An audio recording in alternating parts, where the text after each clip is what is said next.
A paz do Senhor Jesus, o quanto nós estamos dispostos a ser leais, fiéis a Deus, renunciando àquilo que nos interessa. Vamos ver pela palavra? Gênesis capítulo 22, verso 9 diz assim: E vieram ao lugar que Deus lhes dissera, e edificou Abraão ali um altar, e pôs em ordem a lenha, e amarrou a Isaque, seu filho, e deitou sobre o altar em cima da lenha. E estendeu Abraão a sua mão e tomou o cutelo para imolar o seu filho. Mas o anjo do Senhor lhe bradou desde os céus e lhe disse: Abraão, Abraão. E ele lhe disse: Eis-me aqui. Então disse: Não estendas a tua mão sobre o moço e não lhes faça nada, porquanto agora sei que temes a Deus e não me negastes o teu filho, o teu único filho. Então Abraão levantou os seus olhos e olhou, e eis um carneiro de trás dele, travado pelas suas pontas no mato. E foi Abraão e tomou o carneiro e ofereceu em holocausto em lugar do seu filho. E o Senhor fez um juramento para ele naquele lugar. Essa palavra ela não vai falar somente da renúncia de um filho no altar, trazendo em conta o período que Abraão andou naquele deserto, naquele ambiente longe da sua casa. Alguns estudiosos dizem que a caminhada de Abraão em toda a sua trajetória se deu em mais ou menos 2.100 quilômetros, caminhando pela promessa. Primeira parte aqui já está a renúncia do próprio lar. Em Isaque estava a renúncia do lar. Por Isaque estava a renúncia do conforto, da comodidade, da segurança, tranquilidade para caminhar a uma terra que Deus mostraria.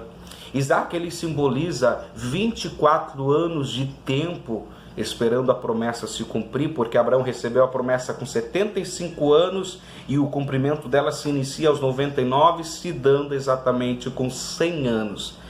Isaque ali no altar é também uma renúncia de tempo, dedicação.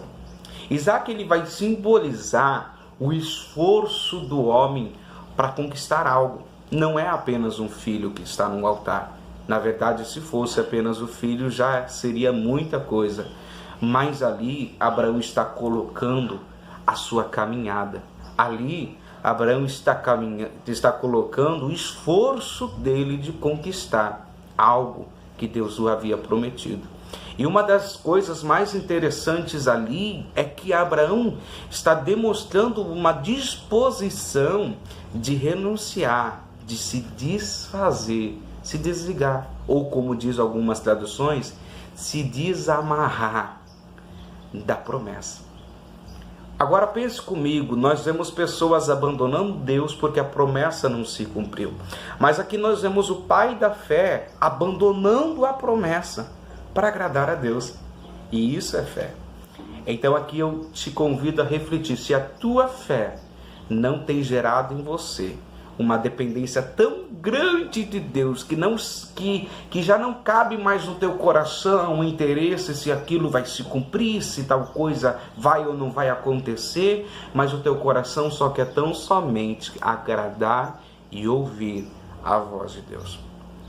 Aqui nós vemos a fé verdadeira, a fé sincera. E nesse momento que Deus o testa, porque Deus nos testará para bem, a Bíblia diz que o anjo aparece a Abraão quando ele estava levantando o cutelo, e Abraão teve que fechar, tapar os olhos do filho, amarrá-lo e levantar o cutelo. Quando ele levantou o cutelo, o anjo disse: Não faças nada ao moço, porque agora eu sei que temes a mim e não me negastes o teu único filho.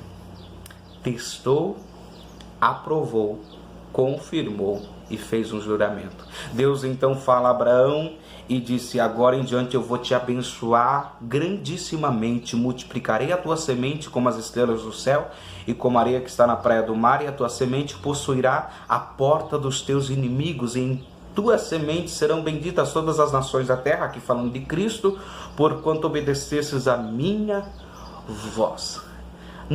Deus não está falando por quanto cresces na minha promessa, mas aqui tem algo mais importante que crer na promessa. Eu devo crer na promessa de Deus, mas é mais importante que isso é obedecer à voz de Deus. Quem é que não crê numa promessa? Na verdade, todos nós nos apegamos às promessas e zelamos daquilo e queremos que se cumpra, porque a promessa vai trazer um grande benefício para mim. Mas obedecer à voz de Deus, às vezes, é permitir que se vá aquilo que eu amo, que se desfaça aquilo que era o meu maior investimento, o meu maior interesse.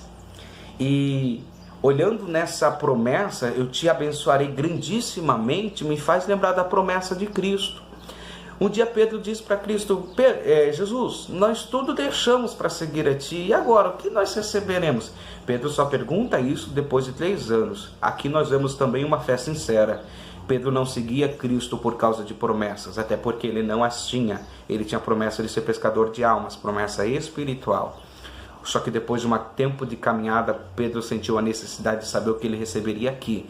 Aí Cristo diz, ninguém que tendo deixado pai, mãe, filho, filha, mulher, campo, fazenda, tudo que tem por amor ao Evangelho, a vida pelo Evangelho e a mim, que não receba muitas vezes tanto, uma tradução diz 100 vezes tanto, com tribulação e a vida eterna. Está falando que na renúncia há uma multiplicação de galardão aqui e de galardão na eternidade, todavia com tribulação. Deus leva Abraão para o Monte Moriá, na verdade direciona ele a chegar até lá. Abraão vai e no meio, na caminhada do Monte Moriá, Isaac diz, pai, tem fogo e tem lenha, mas cadê o cordeiro? E ali a Bíblia vai dizer que Abraão diz, Deus proverá para si o cordeiro para o sacrifício. Abraão sabia renunciar a si mesmo. Abraão podia naquele momento se rasgar em choro e falar, filho, eu não tenho cordeiro nenhum, o cordeiro é você, vamos voltar para casa, estou desistindo disso aqui. Mesmo quando se agravava o peso da renúncia, Abraão continuava determinado a renunciar. E voltando para Pedro nessa passagem vai nos dar a entender que bênçãos aqui, elas não estão ligadas somente ao ato de um culto, ao ato de louvor, mas elas estão principalmente ligadas ao ato daquilo que eu estou disposto a renunciar. Preste atenção, aqui não está falando de bebidas, de pecado. Jesus não está falando do pecado, porque o pecado é o meu dever abandonar. Jesus está falando de coisas comuns que eu terei que em algum momento renunciar para atingir o incomum, o sobrenatural, uma vida extraordinariamente, abundantemente cheia de Deus e da multiplicação de Deus. Não é só prosperidade física, mas é uma prosperidade total, espiritual. O reino de Deus abundante em mim. Porque Jesus não fala de bebida, Jesus não fala de cigarro, Jesus não fala de balada, Jesus não fala disso. Não tinha dessa forma naquela época, mas haviam outros deleites, outras impurezas. Mas Jesus fala de coisas comuns. Aquele que não deixa pai, mãe, filho, filha, mulher, campo, fazenda, tudo que tem por amor ao meu nome, que não receba muitas vezes tanto. Jesus não está falando do pecado. Jesus está falando daquilo que pode se tornar uma barreira para que eu o sirva com totalidade e integridade de coração. E aqui que confunde muita gente, porque a gente vem para o Evangelho pensando que a gente vai ter que renunciar só o pecado. Não, a gente vai ter que renunciar a muita coisa comum que cria empecilhos para servir a Deus. Reflita comigo, o que tem se tornado um Isaac na tua vida? Há pessoas que são fascinadas por séries, por filmes. Há pessoas que são fascinadas por saidinhas, faltando compromissos com Deus. Há pessoas que são fascinadas em comprar coisas novas todos os meses e às vezes tem medo de investir na obra de Deus, mas não tem medo de investir em si mesmo. Há pessoas que são fascinadas em tantos prazeres, em tantos vínculos, relacionamentos, amizades, familiares, que não conseguem renunciar estas coisas no altar de Deus para ouvir a voz de Deus. Deixar de ir num lugar para ir no lugar que Deus te mandou. Deixar de comprar o que você queria para investir no que Deus te mandou investir. E em diversas outras coisas. E aqui eu te deixo essa palavra.